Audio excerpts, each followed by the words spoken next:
ತುಂಬಾ ಸುಲಭವಾಗಿ ಹೇಗೆ ಫಿಶ್ ಫ್ರೈ ಮಾಡೋದನ್ನ ಹೇಳ್ತಾ ಇದ್ದೀನಿ. ಇದಕ್ಕೆ ಬೇಕಾಗಿರೋ ಐಟಮ್ ಬಂದು ಶುಂಠಿ ಬೆಳ್ಳುಳ್ಳಿ ಪೇಸ್ಟ್ 2 ಸ್ಪೂನು, 1 ಸ್ಪೂನ್ ನಿಂಬೆ ರಸ, ಸ್ವಲ್ಪ ಉಪ್ಪು ರುಚಿಗೆ ತಕ್ಕಷ್ಟು, ಅಚ್ಕಾರದ ಪುಡಿ, ಫಿಶ್ ಫ್ರೈ ಮಸಾಲ, ಸ್ವಲ್ಪ ಅರಿಶಿನ ಪುಡಿ. ಈ ನಾನು 300 ಗ್ರಾಮ್ ಸಾಲ್ಮನ್ ಫಿಶ್ ತಗೊಂಡಿದ್ದೀನಿ. ನಿಮ್ಗೆ ಯಾವ್ದು ಬೇಕೋ ಅದನ್ನ ತಗೋಬಹುದು ನೀವು. ಇದಕ್ಕೆ ಮೊದಲು ಪೇಸ್ಟ್ ರೆಡಿ ಮಾಡ್ಕೋಬೇಕು.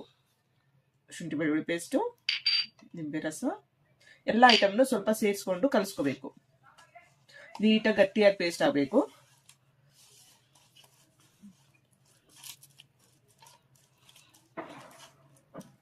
ಈ ತರ ಪೇಸ್ಟ್ ಮೇಲೆ ಎಲ್ಲಾ ಪೀಸ್ಗೂ ಈ ತರ ನೀಟಾಗಿ ಅರ್ಧ ಗಂಟೆ ಫ್ರಿಜ್ ಅಲ್ಲಿ ಮ್ಯಾರಿನೇಷನ್ ಮಾಡಬೇಕು.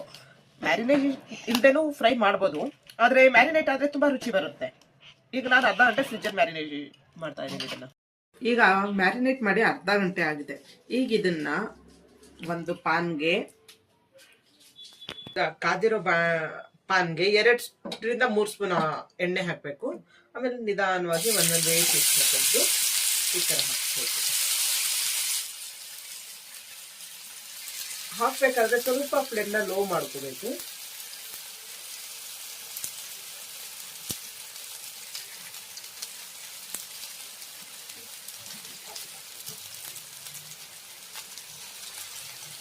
ಹೀಗೆ 1-2 ನಿಮಿಷ ಬೇಯಕ್ ಬಿಡ್ಬೇಕು.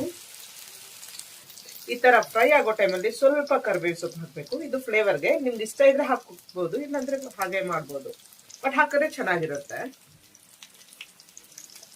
ಈಗ ಸ್ವಲ್ಪ ಒಂದ್ ಕಡೆ ಫ್ರೈ ಆಗಿದೆ. ಸೊ ಈ ತರ ಸ್ಲೋ ಆಗಿ ಟರ್ನ್ ಮಾಡ್ಬೇಕು ಒಂದೊಂದೇ.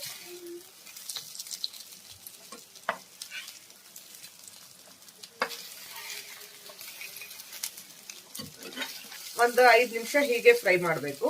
ಇದು ತುಂಬಾ ಎಣ್ಣೆ ಕಡಿಮೆ ಹಿಡಿಯುತ್ತೆ. ಸೊ ಯಾರಿಗೆ ಎಣ್ಣೆ ಜಾಸ್ತಿ ಇಷ್ಟ ಇಲ್ವೋ ಅವ್ರು ಈ ತರ ಮಾಡ್ಕೋಬಹುದು.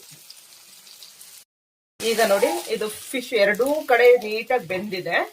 ಸೊ ಈಗ ಬೆಂದ್ಮೇಲೆ ಸ್ಟವ್ನ ಆಫ್ ಮಾಡ್ಬೋದು. ಸೊ ನಿಧಾನ, ಜಾಸ್ತಿ ಅಲ್ಲಾಡ್ಸ್ಬಾರ್ದು, ಎಲ್ಲ ಕಟ್ ಆಗ್ಬಿಡುತ್ತೆ. ಸೊ ಓಕೆ, ಈ ತರ ನೀವು ಇದ್ರ ಮೇಲೆ ಸ್ವಲ್ಪ ನಿಮ್ಗೆ ಬೇಕು ಅಂದಾಗ ನಿಂಬೆ ರಸ ಹಾಕೋಬಹುದು, ಇನ್ನು ಎಕ್ಸ್ಟ್ರಾ ಬೇಕು ಅಂತಂದ್ರೆ. ಸೊ ನೀವು ಒಂದ್ಸತಿ ಹೀಗೆ ಮನೇಲಿ ಮಾಡಿ ಟೇಸ್ಟ್ ಹೇಗಿದೆ ನೋಡಿ, ತುಂಬಾ ರುಚಿಯಾಗಿರುತ್ತೆ. Hello everyone, please follow, like, share and subscribe to watch my content videos.